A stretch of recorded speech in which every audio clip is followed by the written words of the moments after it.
NASA has just announced that its historic Artemis I mission, a trip far beyond the Moon to test its Space Launch System (SLS) rocket and Orion space capsule, could launch in late August or early in September. Artemis I is a critical precursor test flight to the crewed Artemis III mission that will land the first woman and the first person of color on the Moon in 2024 or 2025. The announcement was made on the 53rd anniversary of the historic landing of Apollo 11's astronauts on the Moon. We have placeholders on the range for August 29, September 2 and September 5, said Jim Freed, Associate Administrator, Exploration Systems Development Mission Directorate, NASA Headquarters. We will make the agency commitment at the Flight Readiness Review, just a little over a week before launch, but these are the dates that the team is working to. Crucially, all three options allows Artemis I to be a long-class mission.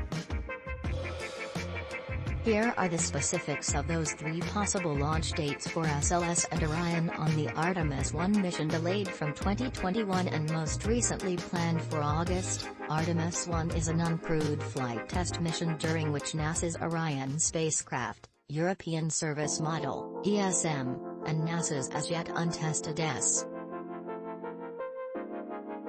Inside will be three mannequins to collect spaceflight data. Helga, Zohar and Moonikin Campos will detect radiation levels and test various sensors during the Artemis I lunar mission. A full wet dress rehearsal to verify systems and practice countdown procedures for the first launch was first held in March, with the most recent in late June.